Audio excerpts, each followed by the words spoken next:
Hello, Shiver Seekers. Are you ready to follow us into the unknown?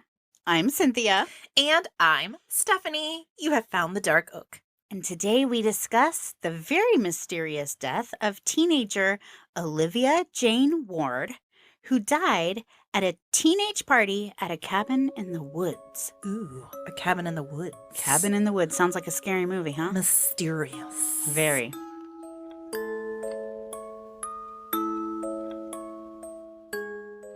Welcome to the Dark Oak, the mystery podcast with purpose.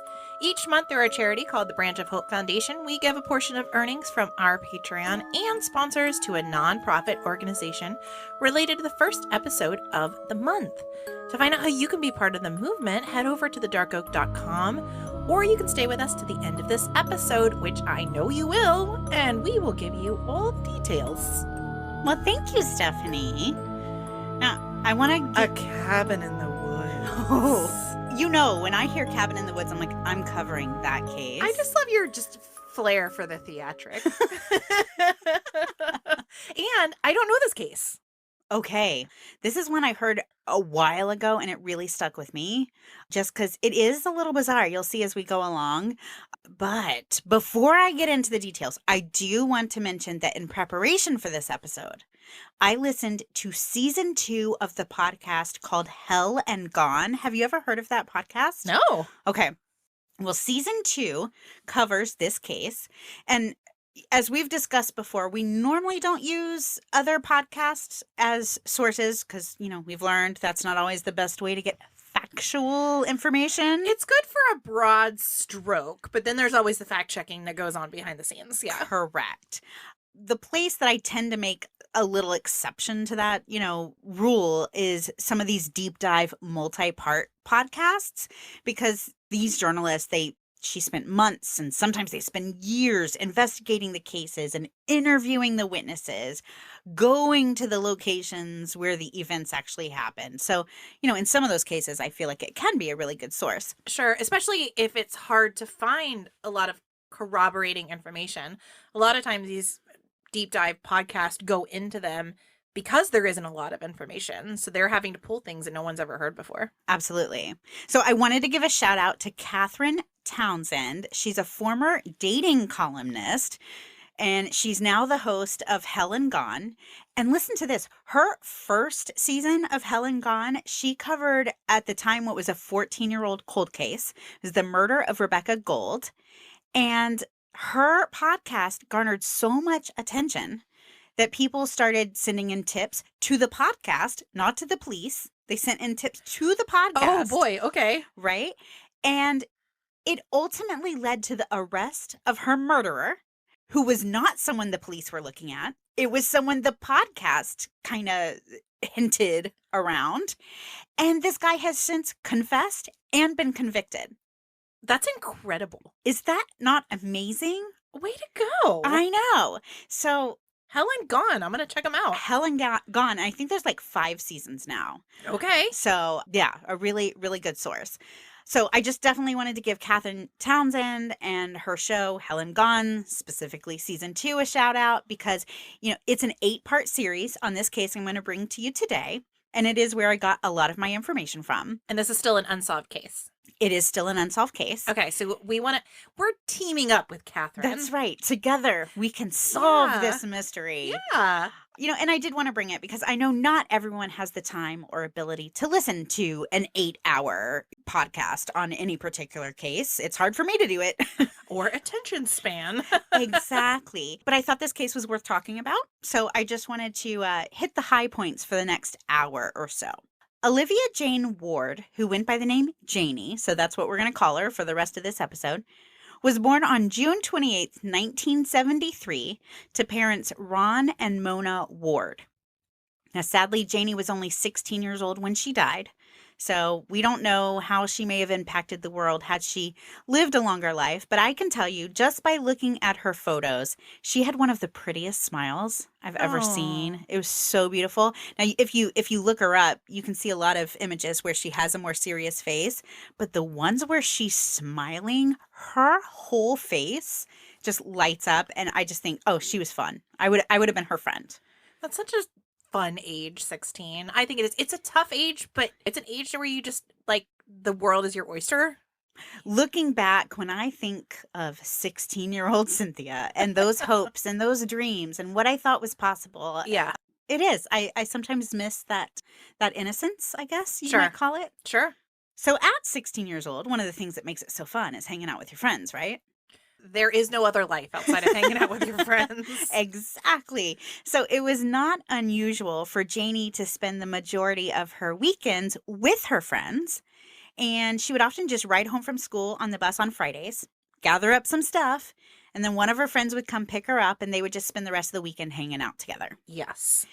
And that's exactly what happened on Friday, September 8th, 1989, which was the last day Janie's father, Ron, ever saw her alive. Oh, boy. Ron said that when Janie left the house, she was wearing a pinstripe button-down shirt and stonewashed jeans. And Janie spent Friday night with her friend and classmate Leslie. And then on Saturday afternoon, Janie started doing her hair and makeup at Leslie's house. She even borrowed a black Def Leppard t-shirt from Leslie. This story is so 80s. Oh, I so love it. 80s. I love it. But almost 90s, which was really my prime time. So Right. she left Leslie's house around 4:30 p.m. because on this night, September 9th, 1989, a fellow Marshall High School student, 17-year-old Jamie with an M, Okay, got it. Jamie Ward, who was Janie's cousin, Oh, Okay. okay. all right, was throwing a party at his cabin in the woods. Okay, all right. Now, this cabin was owned by Jamie's father, Steve, and was located several miles into the woods off of an unpaved road near Marshall, Arkansas, which is this incredibly rural little town. It sounds very rural. Yes. To paint a picture of just how into the boonies we are here, this cabin did not have electricity. Oh, like a legit cabin. Like a cabin Not in like the a woods. cutesy, like, glamping cabin in the woods. This is a scary cabin in the woods. Anytime you don't have electricity, for me, it's a little scary. Just in life. I just life. like electricity. Now, despite Steve owning this cabin, he did not live there with his son, Jamie. Jamie actually lived there by himself so that he could attend Marshall High School. So Steve and the rest of the family was What? off somewhere else, but Jamie lived there just so he could have that proximity to the school that he wanted to attend. With no electricity. With no electricity. What is happening up there? You know, Okay. I'm not here to judge. All right. It was notable. It's notable. It's notable. After leaving Leslie's house on this Saturday afternoon, Janie made a couple of stops. She went to a grocery store, and I'm not sure what she purchased there, if anything. After she left the grocery store, she stopped at a local pool hall because she'd planned on leaving her clothes there, like her extra clothes, and then she was going to pick them up later. I don't know the details of this either. I don't know if she had a friend who worked there or They had lockers you could rent or something, maybe? Right. I'm Yeah. really not sure, but Okay. that was the plan. She was Okay. stashing her stuff there. And then after the pool hall, Janie went to Town Square, which is where the teenagers of the town would congregate just to hang out. So that kind of reminded me of like back when we were kids and we'd go to the mall and just do nothing. Did you hang out at the mall? Of course I did. We may have hung out at the mall. I'm sure we did. Or at least waved at each other as we passed As- in the mall. Because we would go to the mall and what would we do there? Really not. It wasn't to necessarily shop. It wasn't really to eat. It was just, that's what you did. You went to the mall. You were just at the mall. At the mall. So I kind of got the vibe. I don't think Marshall, Arkansas had a mall. They had a town square.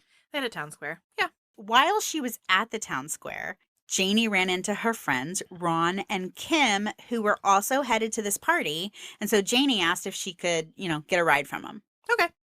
The group arrived at the party between 5:30 and 6 p.m. Now, in preparation for the evening, Jamie, the party host, had set up kegs on his front porch and made PGA Punch. Now, PGA Punch stands for pure grain alcohol. Okay, so when I attended Florida State University, we had our own version of it. It was basically grain alcohol mixed with Hawaiian punch, and it was called Hunch Punch. Okay. Yes. However, I will never drink Hunch Punch ever again. We had one bad night, Hunch Punch and I, and that was basically it. But yeah, so I already feel their pain. Okay. Well, And they haven't even had it yet. They haven't even drank it. In the story, it's just prepared and on the porch, but I already feel their pain the next day. Well, to fund these refreshments, Jamie had actually Refreshments? That's generous. It is. And guess how he'd done this? He'd taken up a collection at school, which I thought was really cute, actually, and inventive. I don't know. Is that normal? Is that what Yeah, you normally throw in Oh, the see, hat. I just went to the party, so I didn't.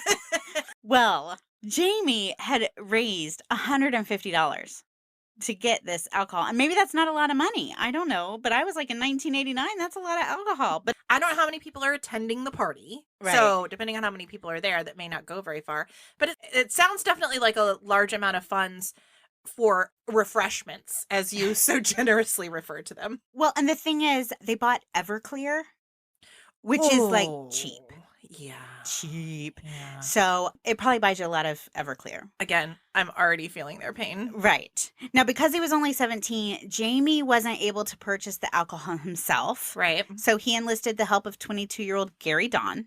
And the party was held in a dry county. So Jamie and Gary had to drive to a neighboring county to even buy this alcohol. To take it to their cabin in the woods with no electricity. Exactly. Are you sure this isn't a movie? It could actually be a movie. It could be a movie. It really could. A scary movie. A scary movie. Now, just in case you are not familiar with Everclear, Everclear is actually 190 proof. Oh, yeah. Pretty strong. Oh, yeah. And just in case this PGA punch was not potent enough to get the job done, Jamie added orange slices that had been soaked for over 24 hours in rubbing alcohol. Oh, okay. Well, now we're just getting reckless. I thought you were going to say something equivalent to like Jell-O shots or something. And I'm like, oh, okay. Well, I can kind of see that. Even though, again, for a party for 16, 17-year-olds, I mean, I wasn't even close to this stuff until I was in college. So this is a lot. Truly, I mean, I used the word reckless before, and I do kind of mean like that. This might be getting into dangerous territory here. Well, it absolutely could be. It absolutely could be. Now, while at the party, multiple people saw Janie drinking this punch and chewing on the orange slices.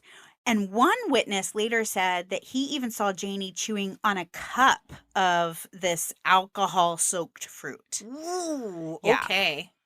Now, sunset on this evening was at about 7:30. Okay. And this is important to remember because the timing of what happens over the next hour or two has kind of been misreported. It's often reported as happening around 6:30. And we need to remember that sunset was at 7:30. Okay. Because witnesses say it was right at dusk that the atmosphere of the party changed. Right around dusk, witnesses say that they saw Janie fall backwards off the cabin porch. Oh, no. Now, this porch is only 10 inches off the ground. Okay. At the same time that Janie's falling, a party goer picked up the telephone in the cabin and learned that the police had been alerted to the party. Do you know what a party line is?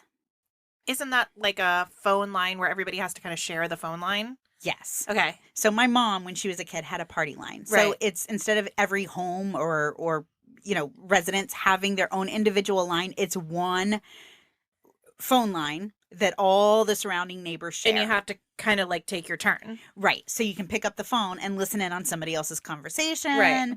So And not surprisingly, this cabin in the woods probably had a party line. they had a party line. Yeah. Exactly. So at right around 7:30, one of these party goers picked up the phone and heard the neighbor calling the police to report this party. Whoa. And because it's a bunch of underage kids drinking Yeah. and potentially engaging in other illegal activity. And sucking on oranges soaked in rubbing alcohol. Exactly. All of the above.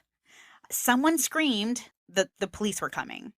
And it's believed that in the middle of all of that chaos, like all the kids freaking out because the police are on their way, Janie, who is now on the ground, Yeah. kind of got lost in all that chaos. Okay. In the middle of all of the excitement, it is alleged that someone at this party thought Janie had just gotten too drunk and maybe passed out. So at some point, someone threw beer on her in an attempt to revive her. Oh, okay.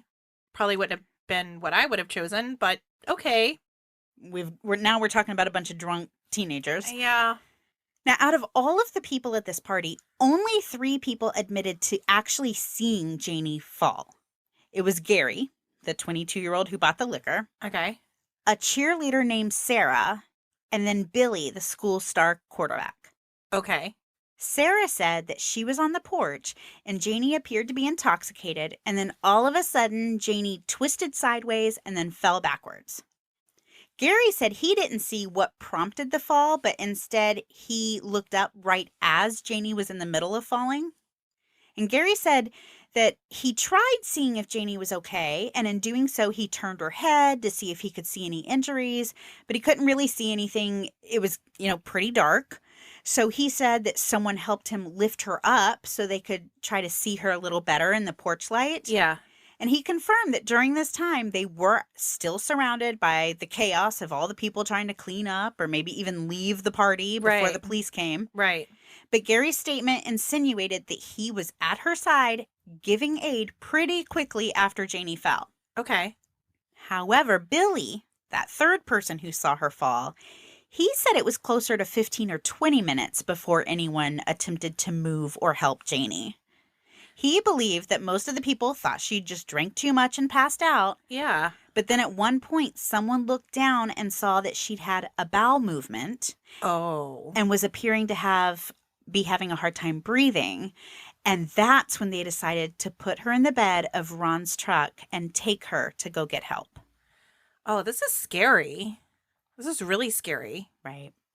Now let's talk about Ron taking her for help. So Ron and Kim, they were in the cab of the truck, and those are the 2 who Janie rode to the party with. Right. And then another friend, Sherry, was also riding with them in the cab of the truck, but Janie was put in the bed of the truck. And I really don't know why. A lot has been made of this. A lot of people compared her to having been, thrown in the back of the truck, like a bag of garbage or a bag of, animal feed or something like that. I think it makes sense to put her somewhere where she's not being manipulated a whole lot. So like to lay her, she's already laying down, to pick her up and just lay her in the bed of a truck, to me, doesn't seem that unusual. But I do think it's strange that no one got in the back to ride with her. Yeah, I didn't think it was strange initially that she was in the back of the truck. Maybe we're just country people. I don't know. Well, yeah. But I mean, the fact of the matter, she's having trouble breathing. She soiled herself. I don't know. I would just want to keep her prone, like keep her laying down in case she's hurt her head, her back. I don't know. But yeah, I would have had somebody ride with her. But who knows? Maybe they had a blanket back there with her. Like they did not. They did not have a blanket. Somebody went to go get a blanket, and the driver was like, "No, we need to go." Which again, well, I understand that too. Sure. Now, I will say that eventually Kim did climb through the back window and get in the back with her, but it wasn't until they were like en route. Well, and I can actually see that, like, if you're all jumping in and you're like, wait, nobody's back there with her, or maybe your intention was, I'm going to look through the back window and just monitor her, but then you're realizing you can't get. So I can actually see, again, they're intoxicated teenagers. Right. They're not thinking like you and me sitting here in this room as sober adults. Right. Right. You know what I'm saying? So to me, these are not like alarming details outside of this girl really needs some help. Sure. That's the alarming part of this. Her in the back of the truck, somebody not immediately being with her. I don't know. I think to me, it sounds like they were doing the best they could with what they knew. I'm with you. I'm with you on that. I don't put as much weight into that as others have. Right. Now, there were 2 ways to get back into town from this cabin. The most direct way would have been to take a left out of the cabin, where they would have traveled down a few miles of rocky roads before hitting pavement. And this route would have taken them by where the sheriff's office was located at the time. The second route would have been to take a right out of the cabin. And this road was rockier and longer and ran along a creek bed. But both roads ended up dumping out at the same spot. Okay. Ron says he took a left. And while he was driving back into town, a friend named Carla Brightwell recognized Ron's truck as she passed him. And she flashed her lights, but when she saw that Ron didn't really respond and he appeared to be driving with a lot of intention, she decided to follow him to make sure everything was okay. So she followed the truck all the way to a bank parking lot in town, which was right across the street from a car wash and an ambulance service. Now, when Carla realized what was happening, she tried to feel for Janie's pulse. This was after they get to the bank parking lot, which is where the truck ended up. Sure. And at the time that she was looking for a pulse, she thought that she felt one. However, later she decided it was probably her own pulse that she was feeling because she remembered Janie's arm was cold. Okay. So then Carla ran across the street to the only medical facility in town, which was this ambulance service. And immediately, the manager and his wife, who was an LPN, responded. Now, while trying to assess and save Janie, both of them noticed coarse sand, dry leaves, and small twigs underneath her clothing at her neck and her waist, as well as sand under her bra. First responders also noticed swelling on her neck and shoulder, and that Janie was wet everywhere except for her genital area, which is interesting when you think back to the fact that she had allegedly soiled herself. Like, you would think that could be an explanation why she might be wet in some areas, but that was the one area that did not appear to be wet. Oh, that's very strange. Very strange. She was so wet that someone described her as looking as if she'd been dunked in the river. Oh, boy. They also noticed a foamy substance with possible blood coming out of her mouth, but no visible bruises, and her skin was turning blue. Another EMS noticed the strong odor of alcohol. Several of the paramedics noticed that Janie was wearing a black t-shirt over a white pinstriped button-up shirt, and they definitely made note of this because they had to unbutton her white shirt and move it around in order to gain access to her body. Unfortunately, Janie was pronounced dead by the county coroner at 8:45 p.m. Tragic. Now, this timestamp is why it's very important to understand that sunset was at 7:30, not 6:30, and that the witnesses described that the previous events all happened around dusk, meaning they couldn't have happened at 6:30, because if Jamie had fallen at 6:30, there would be a missing hour and a half. And a lot of people really jumped on this missing 90 minutes bandwagon. Sure. And it's really fueled a lot of conspiracy theories about what may have happened during that missing time. Okay, got it. Now, like many of the cases we discuss here at the Dark Oak, the misreported time is not the only conflicting statement that we're going to discuss in this case. A police dispatcher named Harold Young made a statement that Ron Rose came by the police department at 6:30 and said that he had an injured girl in his truck. However, Harold Young, the police dispatcher who said that this happened, is the only person who says that this happened. Ron, Kim, and Sherry say that they left the party and drove straight to the bank parking lot. Apparently, there was some discussion about taking Janie home, but ultimately the trio decided they needed to take her to get medical attention. They decided to take her to the bank because it was near the ambulance service, and they believed that taking her there would be faster than calling for help. There is no evidence, and there are no other witnesses who can confirm that the kids made a stop at the police station. So I don't know why this police dispatcher would say that happened if it didn't, but it absolutely cannot be corroborated, and it's kind of just considered a false statement. That's weird. So weird. It actually kind of reminded me of like some of the weird things that happened in the Maura Murray case. Yeah. I mean, you got like, and her things was like, it was multiple things, but this is weird. And why is this the story he's sticking to? Well, and I also kind of don't believe that it happened, because if it had happened, they're at the sheriff's office. You mean that a kid just runs in and is like, I have an injured girl in my truck, and then just leaves, and you don't do anything? You're a police dispatcher. You don't do anything? It just doesn't make sense. It doesn't make sense, but neither does saying that it happened when it didn't. It's just weird. Yeah, maybe he just, yeah, it is weird. It's just weird. Maybe he looked at the clock and the clock was wrong, or he related it with something else that was out of sequence. I don't know. It's very strange. It's weird. Now, immediately after Janie's death, her father, Ron, obviously went looking for answers. Yeah. And he insisted upon an autopsy, despite the coroner never suggesting one. So Janie was transferred to the state crime lab. Now, interestingly, when she arrived at the lab, she was no longer wearing the white pinstripe button-down shirt. She was only wearing the Def Leppard shirt. That white shirt has never been recovered. It just went missing. It's assumed it was destroyed by the funeral home, possibly.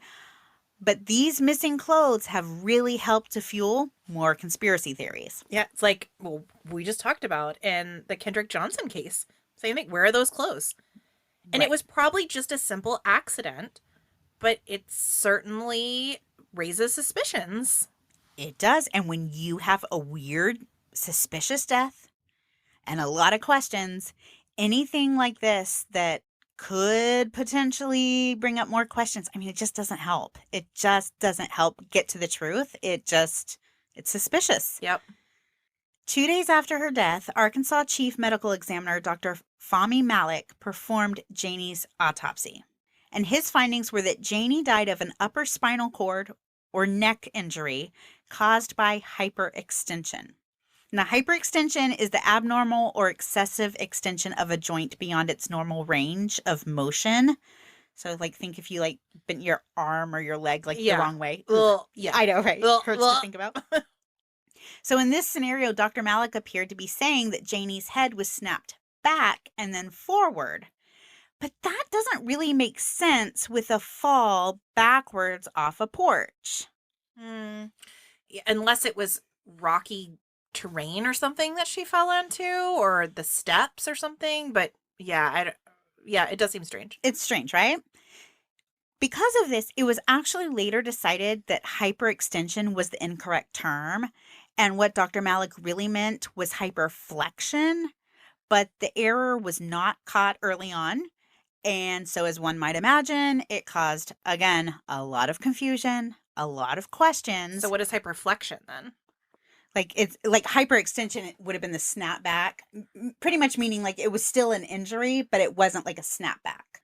So hyperextension is more like the whiplash you would get in like a car accident. Exactly. Hyperflexion is like you've fallen and there's some kind of jostling of the joint. Right. Okay. So both are real injuries and both could have potentially happened. It just doesn't make sense that the hyperextension happened from just a fall. But the hyperflexion certainly could have happened from a fall. Certainly could have happened. It's just not what he wrote. It's not what he wrote. And again, it's strange. Yeah. Okay. Strange. Right. But he's admitted it was just an accident. It's believed that it was just, okay. He used the wrong term. Okay. So that has been clarified. As much as anything by Dr. Malik can be clarified. Oh, okay. And let me tell you why. Oh, boy. But first, I've heard his name before. I know you have. I've heard his name before. But before we talk about that, let's talk about more of the results he found. During his autopsy, he removed part of Janie's spinal cord that he believes was injured. So he removed the part that he believed to have been injured. And this is not typical, and no one really knows why he did that. Obviously, this can cause some problems later because the spinal cord, which is injured and potentially caused her death, is now missing and unable to be examined. Re-examined. Correct. And helpful. Yeah. And it also left her body appearing to have had part of her spinal cord ripped out. Yeah, not ideal. Not good. Dr. Malik also noted congestion or fluid in Janie's lungs and liver. And he also said he found tomatoes in Janie's stomach. Tomatoes. Okay, you made a weird face. Not oranges. Well, he said tomatoes. So you have the same thought process as others did, because it seems odd. No one said they saw her eating tomatoes. This left some people to wonder, could it have been oranges from the punch as opposed to tomatoes? So Helen Gahn actually interviewed an independent doctor, Dr. Grace Dukes, and she said that when it comes to identifying stomach contents, there are varying degrees of being able to do so accurately. Right. She compared our chewing styles to putting food in a blender. So if you lightly blend food, you may be able to look and see, particles and know what that food was in its solid form. Whereas if you really blend it up, you would not be able to know what that food was Sure. originally. So the question is, could oranges be mistaken for tomatoes? And the answer is possibly. I think oranges that have been soaked in rubbing alcohol and sucked on and or chewed on, I mean, after being floating around in a punch forever. Yes. These things are mutilated by the time they would get to our stomach, I would assume. As would I. As would I. So I think it probably was not tomatoes. It probably was oranges. That's my personal It's just opinion. such a weird thing. Like, who goes around just eating tomatoes anyway? I actually really like cherry tomatoes. Whoa. Oh, Literally, really? no, I don't like tomatoes, like, in general, but I love tomatoes, and I would. No. I would. I mean, I Really? probably wouldn't eat it like an apple. My mom used to. My mom grew up in Kentucky, very rural, and she would pick them off the vine and eat it like an apple.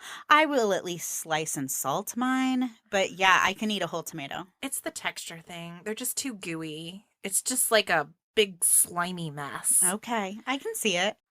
The autopsy also revealed that Janie's blood alcohol level was 0.05, which is the equivalent of one shot or one beer. Now that's interesting, isn't it? I did not expect that. That threw me too. Did not expect that. I Right. expected her to be way over the limit. You would think so, right?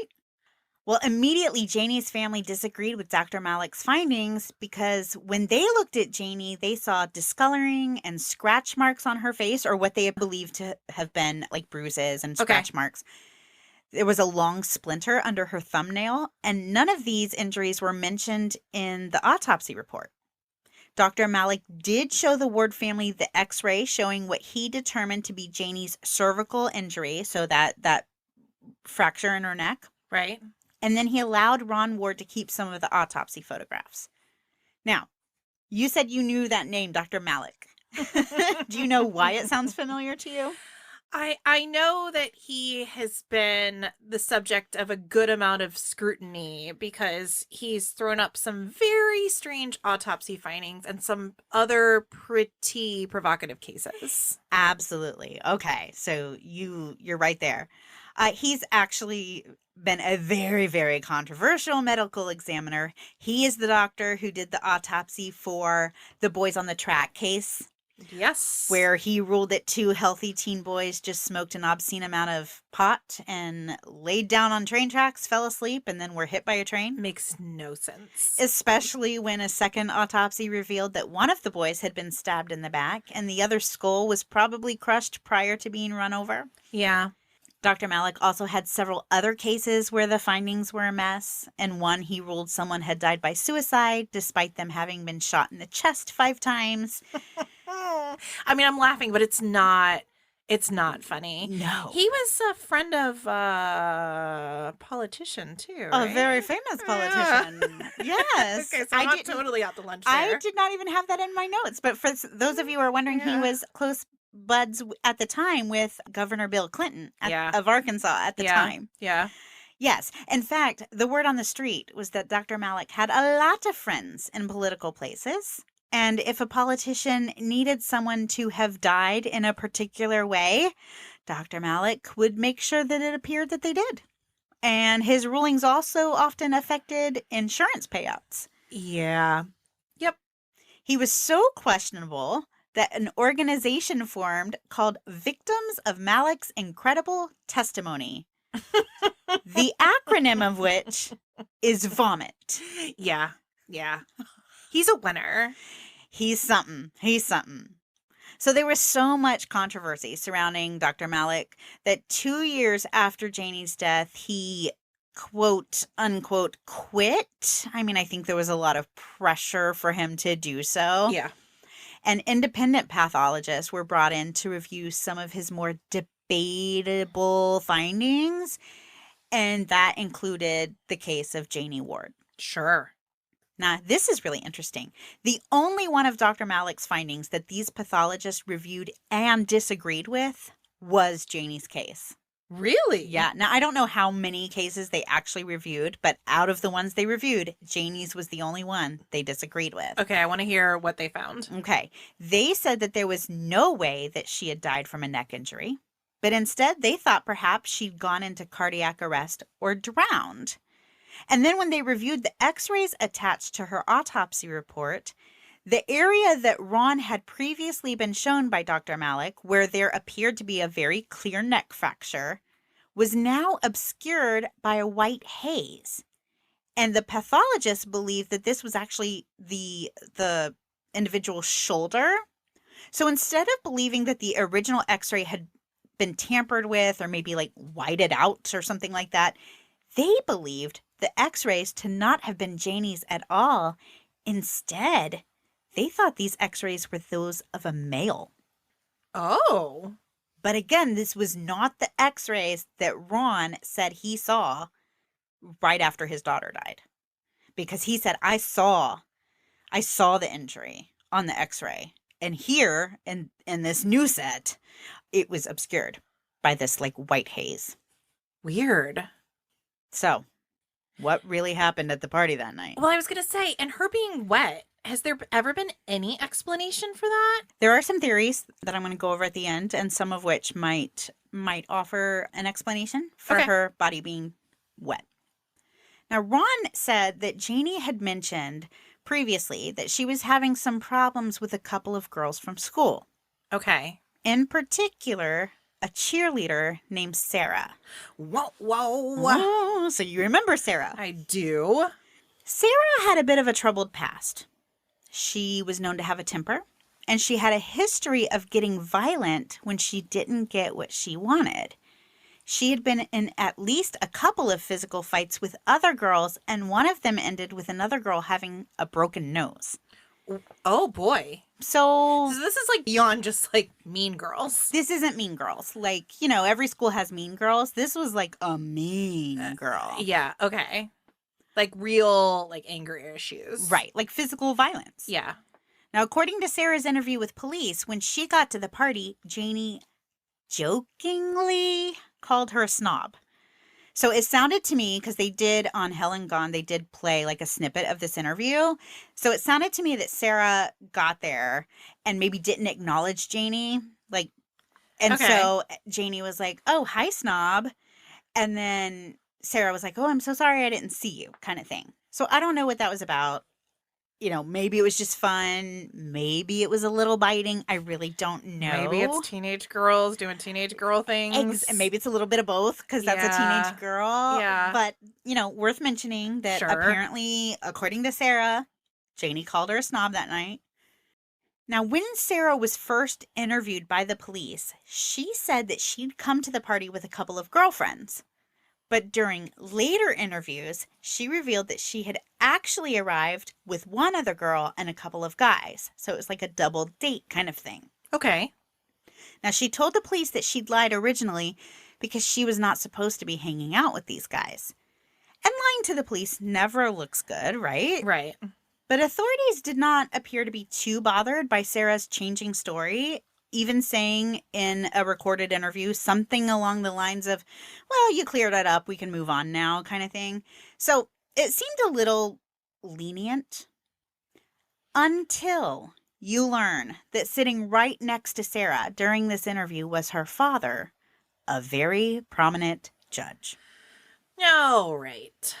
Now, this is a case where a high school girl died at a high school party, so we know that it's going to be surrounded by rumors. Sure.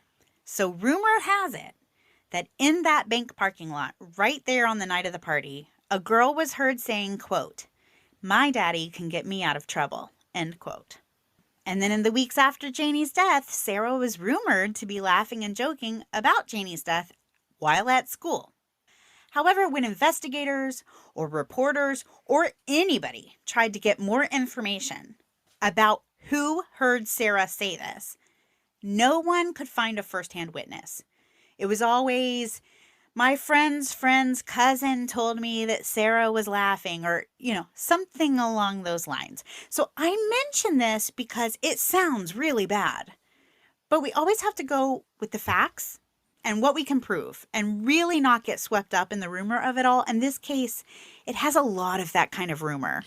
The oldest person at this party was this 22-year-old man, and everybody else, they're teenagers. Right. Not that they're purposely making things up, but it's hard to distinguish what's really factual. Very unreliable narrators. Thank you for saying that more succinctly. Yeah, and not even intentionally. No. It's very hard to get a realistic picture of what was going on. Right. You hit the nail on the head. No, you did. Oh, thanks. Now, as part of this investigation, CID agent Bill Beach, who was working on this case, took several of the partygoers to the cabin in the woods to try and reenact Janie's fall. And I find this really interesting. Sarah, who was one of the only 3 people who said she saw Janie fall, was not there. Bill Beach also attempted to get a search warrant for the cabin, and it was originally denied, but then later approved. The judge who denied the warrant, any guesses who that might have been? Oh, was it Sarah's papa? It sure was. So just interesting. Yeah. You know, maybe it was all by the book and they just didn't have all their I's dotted and T's crossed and he had no choice but to deny the warrant originally. Right. I don't know. But when you put it all together, it's just interesting. It also, is that even proper to put that warrant on his desk? Oh, I would say no. I would definitely say no. That's a high conflict. I would agree with you. But it's 1989, small town. You know what I mean? Blech. Yeah. Blech. Yeah. No, I think he should have nothing to do with anything. Yeah, absolutely. Yeah. Now, again, whether he's covering for Sarah or not, I just don't think it should be above reproach. Yeah, it muddies the waters. Because Yes. even if he's doing everything completely on board, people can now point to him and be like, yeah, but it's Sarah's dad. He's covering up. Like, it protects everybody. Here we are talking about it, Right. and he could have been doing everything correctly. Exactly. No, I'm with you. He shouldn't have been involved at all, in my opinion. Now, get this. The ambulance service where Janie had been treated was broken into in the years after Janie's death, and out of all of their files, only one run report was stolen. Janie's. Oh, that's weird. It's weird, isn't it? Well, I thought so too. But then it was later discovered that the report was not stolen. It had simply been misplaced. And again, I mention this because, first of all, it was reported and believed for several years to have been stolen. Yeah, which makes it, again, highly suspicious. Highly suspicious. And it's just such a great reminder. We have to stay focused on the facts and be open to things turning out differently than we may have gone in expecting them to be. Because, man, when I heard that, I was like, this is a conspiracy theory. Yeah. It's a cover-up. And then it just turned out to be human error. Right. So we have to kind of keep the emotions out of it. Yeah, that's fair. The Ward family felt so strongly that foul play was being covered up that in 2004, they had Janie's body exhumed for a second autopsy. And they chose a pathologist that they'd been introduced to through a group called Parents of Murdered Children. And this pathologist was Dr. Harry Bunnell. And his findings were interesting, to say the least. He found that Janie had died from a fracture in the spine due to hyperextension, the same terminology that Dr. Malik originally used. Only in this case, that term would have made sense because Dr. Bunnell believes that Janie was hit in the face, which would have caused her head to snap back. Okay. He also found that Janie had abrasions and contusions and extensive facial damage. And he also agreed that the x-ray attached to her file was probably that of a man. That is weird. Oh, is that human error? That's odd. That's odd. Did somebody misfile an x-ray? Right. Which would be the most innocent of answers. Which would be the most innocent of answers. But not only would they would have had to have misfiled her actual x-ray and then misfiled this man's x-ray, which I guess could be possible that they just switched them, put them in the opposite of files. Right. But again, leaves questions. Sure. Dr. Bunnell absolutely believed Janie's manner of death to be a homicide. Here's the problem with his findings. Dr. Bunnell, for reasons unknown, did not provide a lot of documentation or photographs to support his findings. Dr. Dukes, that doctor from Helen Gone, who I really liked, she sounded like a really sharp lady. She brought up a really great point. If you are going to change a cause of death from undetermined to homicide, you have got to be able to support those findings with your reports. And unfortunately, in most people's opinions, Dr. Bonnell really did not do that. Now, despite this lack of documentation and photographs and what most would call support, the Ward family still believed that Dr. Bonnell's opinion really reflected what they had felt and their gut had been true all along, and that was that someone murdered their daughter. So the Ward family petitioned to have Janie's official cause of death changed from undetermined to homicide, and the case was reopened. Whoa, I've got such mixed feelings on this. So they have felt that she was murdered. They joined this group of grieving families whose children had been murdered. They found a pathologist through this group of people trying to prove their children were murdered. And then that pathologist said, yes, your child has been murdered.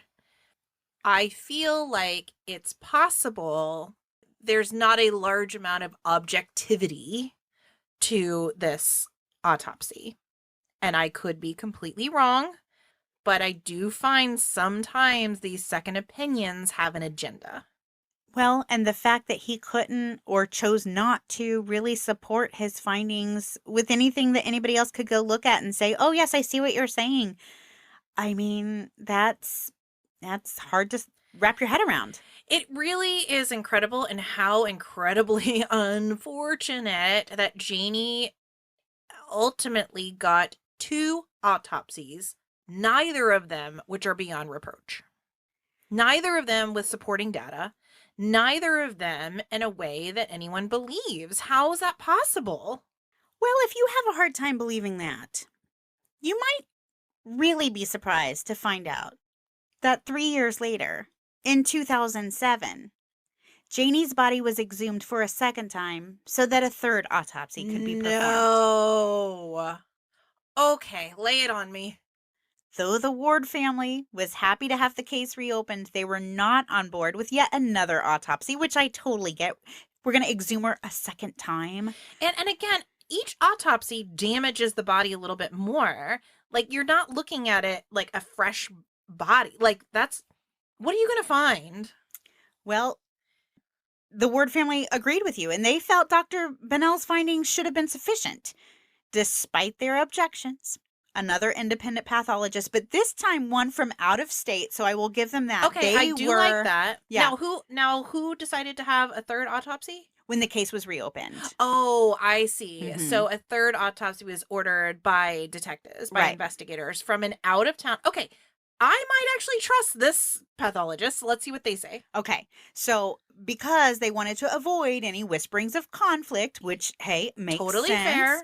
Yes, they brought in an out-of-state pathologist, a Dr. John Pless. Now, the Ward family had wanted Dr. Bonnell to attend this autopsy, but unfortunately, at the last minute, there was a conflict and he was unable to attend. So he sent another forensic anthropologist in his place. This is really unfortunate, in my opinion, because I would have really liked to have seen him there to support his findings along beside Dr. Pless. Of course. You know, due to the fact that the Ward family felt so strongly that he was on the right track. So for me, that was just a huge bummer that he was unable to attend. Yeah. And listen, maybe Dr. Bonnell was correct. I mean, I'm not saying that he wasn't, but again, with no way to corroborate it, no one else to review it, it's hard to say. Absolutely. Now, this third autopsy started with a CT scan of the whole body, which is really, really cool and not typical. But it is very helpful in the autopsies that it can be done because it clearly shows the bone structure and any fractures in the body. Apparently, third time's the charm, hey? Don't get too excited yet. Oh, boy. Okay. First off, this CT scan revealed no fractures. Well, she also doesn't have a spine, so, there's that too. They left the vertebrae was intact. Oh, it was the column they took. Okay, no fractures. Now, after this scan, nearly every part of Janie's body was dissected. Just everything that was left. Wow. All of her skin was removed. And Dr. Pless's findings were that Janie had a small hemorrhage in her epiglottis and her trachea, meaning that she could have potentially choked on food. Okay. So Dr. Pless believes that she potentially choked on food while she was standing on the porch, was unable to breathe, and then collapsed. However, he could not say that that is what happened definitively. He also said it was possible that Janie had suffered from a heart arrhythmia, but again, he couldn't be positive because Janie's organs had been removed and put in a bag, Sure. but her heart was missing. Oh, lovely. Now, when asked if this was typical, Dr. Pless said no, a missing heart would not be normal, but it was also not unheard of. He had seen it before. Dr. Pless disagreed with Dr. Bennell's findings and said that there was no evidence of a spinal injury. Remember during Dr. Malik's initial autopsy, he actually removed that part of Janie's spinal cord, Right. again, for reasons unknown. So that was unable to be examined. We have to be fair. He was unable to look at that. Right. What was left behind without context did appear to be a tear in the spinal cord, but Dr. Pless attributed this to Dr. Malik's previous autopsy. Okay.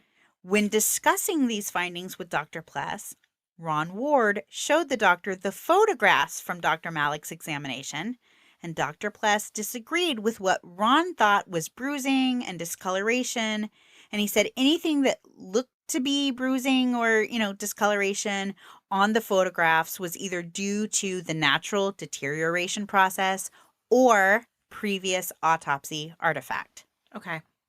In fairness, as you've already said, by the time Dr. Pless was able to examine Janie's body, it had been nearly 20 years after her death and 2 previous autopsies. Yeah. None of Dr. Pless's findings could be labeled definitive. So he was able to give his best guess, but nothing was, this is absolutely 100% what happened. I would be more worried if he said he could say that. Right. Now, probably the saddest part about this entire process was that whoever was in charge of reburying Janie after this second exhumation had been asked to wait for the Ward family before reburying her. And an agreement was made that they would do that so that the Ward family could be there and attend and say a prayer and have a little, Sure. intimate ceremony. But when the Ward family left their meeting with Dr. Pless and went to the cemetery, she'd already been reburied. Oh. So they weren't able to have those moments. Oh. Yeah, that really That's a bummer. that really kind of hurts my heart. Yeah. That bothers me. Yeah. So here we are. We have 3 different autopsies and 3 different findings. So real quick, in 1989, 2 days after the death, Dr. Malik finds her death to be due to hyperextension with fractures, manner of death undetermined. In 1992, 2 out-of-state pathologists review his report and his photos and find the x-rays, which Ron Ward says were not the x-rays depicting the fracture that he was originally shown, appeared to be that of a male. In 2004, Dr. Bennell finds that Janie died of a neck injury due to blunt force trauma to the face. And in 2007, Dr. Pless finds no evidence of a spinal injury, instead believes Janie may have choked or suffered from a heart arrhythmia. Now, some problems, shall we call them, with some of the above listed examinations include Dr. Malik said he found fractures, yet the CT scan in 2007 showed no fractures. Again, Dr. Bennell had a lack of documentation to support any of his findings. And Dr. Pless believes Janie may have died due to choking on food, but there was no food found in her airway. However, depending on what type of resuscitation efforts were performed on the night of her death, it is potential that food could have been there and had been suctioned out. Mm-hmm. And of course, we must keep in mind that with each autopsy, the artifact left behind from previous examinations becomes more significant. Sure. So let me share with you some of the most common theories for what may have happened to Janie. In 2007, a woman named Sylvia came forward with a story that was different than the one she'd shared previously. She told authorities that back in 1989, she was a drug runner and that she'd come to this party to drop off some marijuana. And when she pulled up, she was able to see directly onto the porch and she saw a girl hit another girl in the face. And she said because she had a car full of pot, she just turned around and left immediately. Here's the problem with this statement. Sylvia was considered a completely unreliable witness because her original statement in 1989 was that she'd heard a story from 3 boys that 2 girls had been fighting at the party.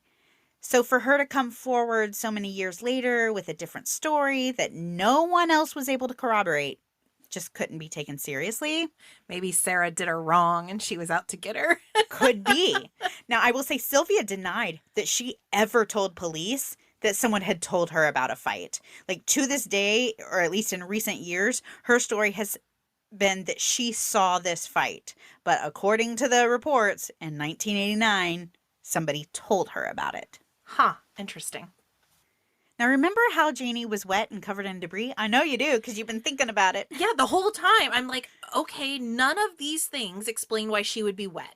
Right. None of them. All 3 scenarios, none of them explain why she was wet. Well, the wards wonder if perhaps whoever was responsible for her death had tried to wash her off in an effort to destroy evidence. So let's go back to the two routes into town from the cabin. Ron said he went left, which was the most direct way to get into town. Yeah. Well, one of the partygoers, a boy named Brian, also went left out of the party. And when he did, he lost control of his car and rammed into a tree. And he was then blocking the road, causing a lot of the other partygoers to have to either wait for his vehicle to be cleared, or they would have been diverted to the right. Okay. Is it possible that Ron left before this one car accident and therefore didn't get stuck behind him? I guess it could be. Is it possible that Ron left so long after Brian that the vehicle was already cleared? Again, it's possible. But it's worth noting that there was this little mishap that stopped some people from going left, which is the way Ron said he went. Now, why does it matter which route Ron took? Well, if they had taken the right, they would have been driving along a riverbank, which if someone had wanted to destroy any evidence, that could have been one way of doing it. If you remember, an EMS worker described Janie's body as looking as if she'd been dunked in the river. And this could also explain why she may have had dirt and leaves and stuff on her, because I'm imagining, like, okay, if she's in the river, wet, and then you're like, she's dead weight, and 3 people will say are kind of carrying her through, riverbanks are dirty, and there's leaves and there's stuff, and she's wet and there's stuff sticking to her, and then they put her in the back of the truck. I don't know. Is it possible? If somebody punched her in the face and she fell, what evidence is there to wash off?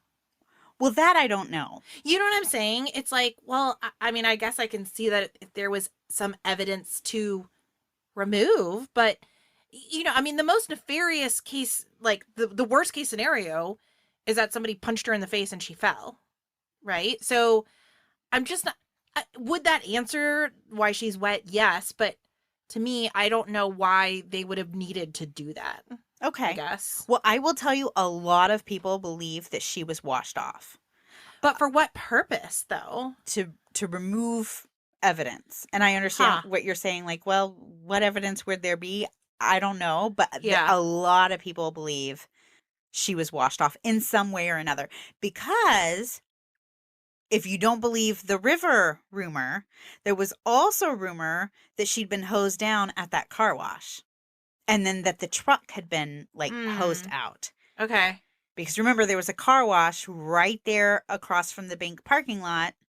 And then some people think, well, maybe the debris that was on her came from, the truck bed. Maybe the truck bed was dirty. However, the witness accounts do say that the area surrounding both the cabin and the truck bed was dry and dusty. Okay.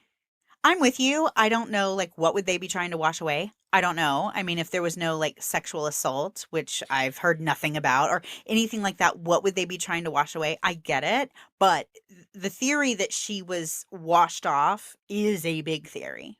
So I don't know why. Okay.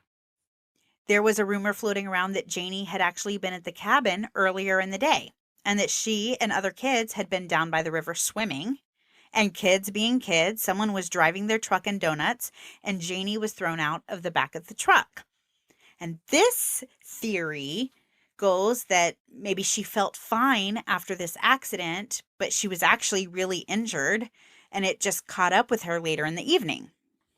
I mean, I don't know. When she was this person throwing beer on her, could that have been Oh, it? you're still stuck on the wet. I am stuck on the wet because it's the only piece that doesn't fit. Like if somebody threw beer on her, and I don't know, it's in Arkansas in September and they're outside with no air conditioning. You're going to be sweating, right? I mention it again in a moment, but yes, someone did admit to throwing beer on her or, kind of through the grapevine. I don't have a name for that person, but Right. yes, it was alleged that someone threw beer on her. So I don't get as hung up on her being wet I don't know. as Apparently you do. I am. Yeah, because I think, okay, if I hurt somebody and was freaked out, would I maybe try to wash the evidence off? Yeah, probably. I mean, it was 1989, so we weren't like super into DNA and such. Nowadays, you would, even if you hit somebody in the face, you'd want to wash them off, right? Because you're leaving DNA behind, right? I have a hard time thinking like a criminal, so I Mhm. don't know. It seems strange. Okay. For me, her being wet, do I think it's possible someone dunked her in the river? I mean, that But then seems a also, little okay, hard to believe. but you're saying someone dunked her in the river, but somehow her genitals remain dry? I'm saying that's a theory. I don't necessarily think that's true. And Yeah, I just don't buy but I that. also don't understand how multiple people can say she had a bowel movement or soiled herself and yet her genitals were dry and the that's rest true of her too. was wet. That's true too. I think it's completely, for me, I think it's completely possible that she was wet from a beer and, like you said, sweat. If she did soil herself or urinate on herself, I think for me, her being wet, there's a whole bunch of reasons why she could have been wet. Yeah. Do I think she was washed off? No, but the Ward family does. Okay, gotcha. All right, gotcha. Can we move on past her being wet? Yes. Okay. All right. So the other theory, the theory we just glossed over because Stephanie was not able to move on, was that maybe she'd been injured earlier in the day and it just was showing up. Because remember, But when she fell from the truck, did she fall in a puddle? Well, the problem with that theory in general is that Janie's day had been accounted for and there was no evidence that she was at the cabin earlier in the day. So it's okay that you just you weren't even listening to me. I'm like, no, that's ridiculous. That didn't happen. But what Yeah, about but what why about her is she being wet? Now, this idea, well, and even I was thinking if she had fallen, what if she bumped her head? Like, was there some kind of brain bleed or something like that? I mean, so this is a similar type theory. Sure. Yeah. And here's the thing. Can you have those kinds of injuries? Sure. Can you fall and then hours later it catch up with you and cause your death? Absolutely. Yeah. However, experts believe she would have been experiencing a lot of pain because if you experience that kind of an injury, in most cases, you're not going to be up walking around, going to a party, acting completely normal. No, you're going to be and then drop tired. You're dead. going to be groggy. Right. Exactly. You're not going to be like sucking on oranges. Right. Yeah. So that theory just kind of went out the window. Is it possible that Janie just fell off the porch and landed in such a way that it caused this significant injury that led to her death? Now, much is made of the fact that this porch was only 10 inches off the ground. You will hear it said over and over that she only fell 10 inches. But, we do understand that that's not accurate, right? Well, no, because she was standing on the porch that was 10 inches, but she's not 10 inches tall. Okay. Yes. You're with me. So, for anybody who's not, she would have fallen the equivalent of her height plus 10 inches. I mean, it wasn't a 2-story building, I'll give you that. But, you hit your head in the right way. I mean, yeah, you're going to hurt yourself. Right. So this was not an insignificant drop. Is it possible it could cause this type of injury? Yes, it is possible.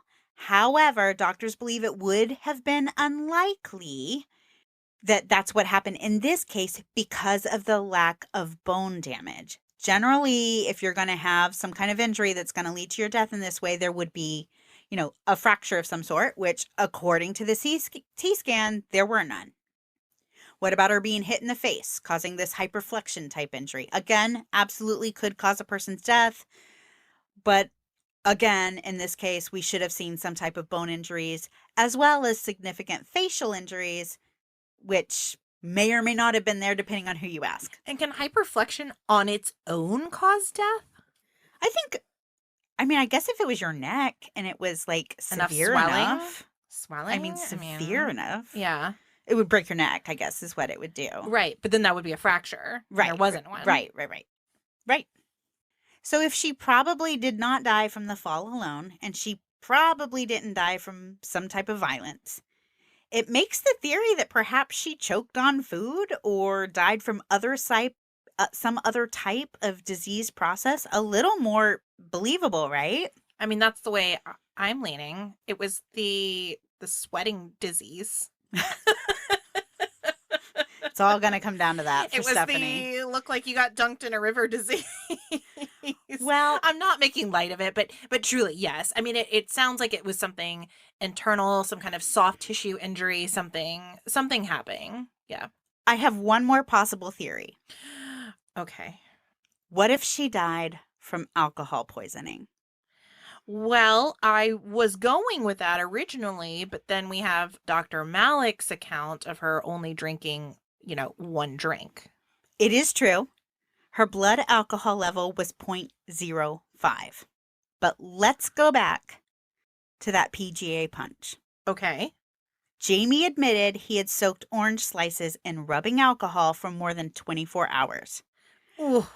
Rubbing alcohol, or isopropyl alcohol, Correct. when ingested, has many of the same outward effects on a body as ethanol alcohol, which is what is in liquor.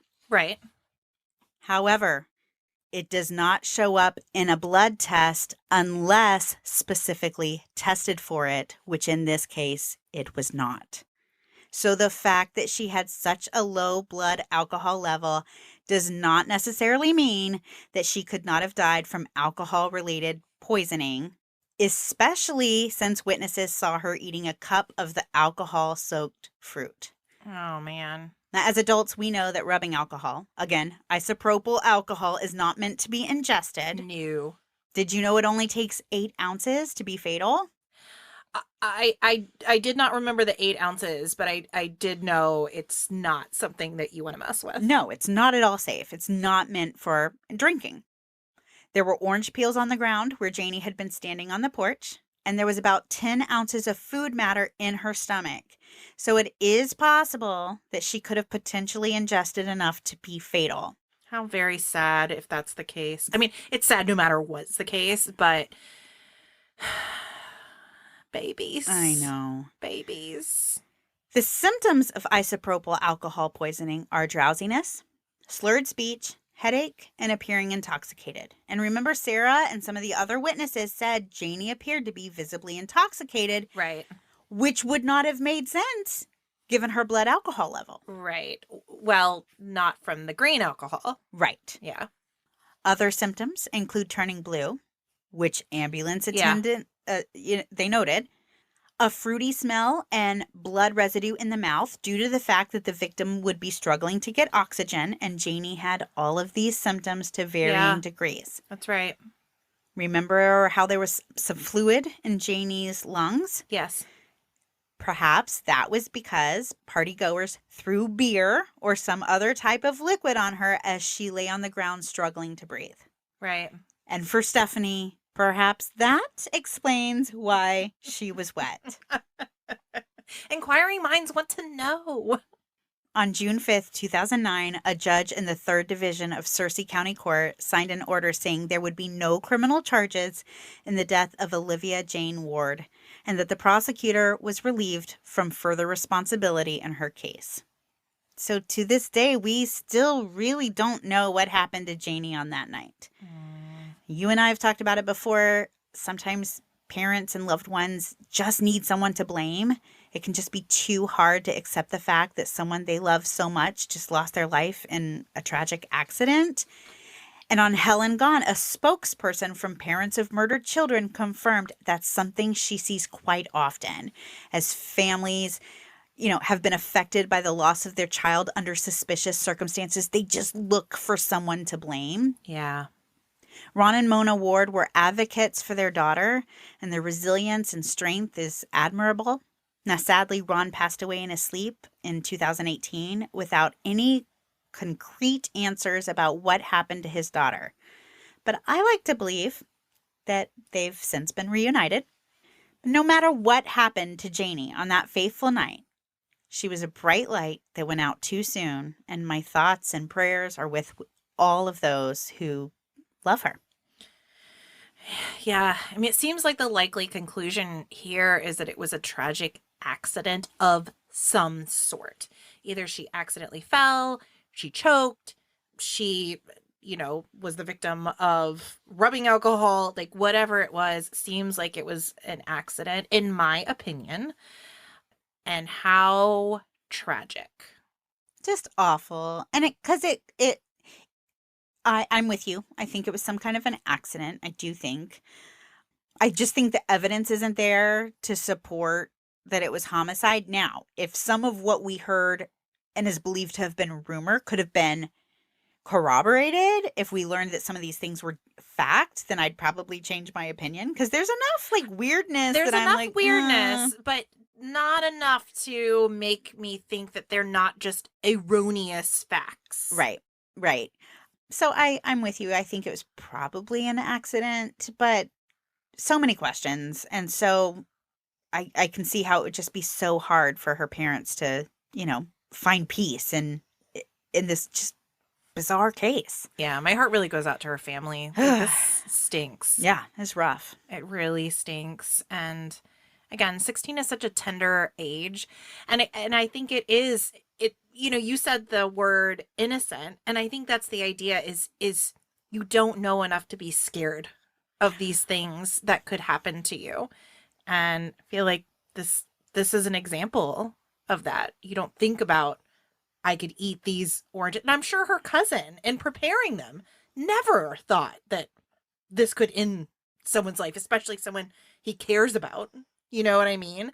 Sure. And so, I don't know. I'm thinking about him and this whole situation too. What kind of guilt he must carry. Like, if I had never had that party, if I had never invited so-and-so, if I had never done this, all those little things that, not saying he's responsible, but you carry those things with you. Well, and it was really sad because his father, Steve, had been very close to Janie's father, Ron. Yeah. And after this happened, there was, Yeah. a real wedge drawn between them. Ron struggled with the thought that maybe Steve knew more than he was admitting to. And, he just kept saying, I don't know. I wasn't there. I don't know. And So a it was time when really sad. they really needed each other the most. Yeah. It was this wedge. And understandably so. I mean, if Janie's father really felt that his brother knew more and wasn't helping him, I can see how that would have been difficult. And then poor Steve in the situation of, I wasn't there. I don't know what happened. Jamie doesn't know what happened. We don't know what happened. Yeah. Really tragic. Yeah. It was a rough one. All right. Well, let's bring it on back around to that Branch of Hope Foundation that we mentioned earlier in our episode. As you guys know, we just love to give back to our community. And this month we are collecting for the Kendrick Johnson Foundation Fund. It is to help in further clarifying what exactly happened to Kendrick KJ Johnson. He was the high schooler that was found, unfortunately, deceased in his school gym under very suspicious circumstances. Very strange case. You need to definitely check that one out if you haven't. The fund also provides for education and security equipment for schools because we all want to keep our kiddos safe. So we're happy to sponsor that organization this month. If you would like to donate directly, you can find their information on our Facebook page or on our website. You can also join our Patreon. Yes. So we have a Patreon, and we know you can't join every one of your favorite podcast Patreons, but next time you consider joining one, maybe think of us. We have 3 different tiers, and each of them has their own level of goodies that go along with them, and we'd love to see you over there. Again, you can join our Patreon knowing that a portion of your proceeds go directly to this not-for-profit organization. So not only are you getting a little something, but you're giving back to the community as well. And we think that's a win-win. Totally. It's good all the way around. Please also email us at thedarkoakpodcast@gmail.com if you have any questions, concerns, anything else you want to share. You've got a few episode ideas. We are all ears. Thanks for listening, Shiver Seekers. Bye. Bye-bye.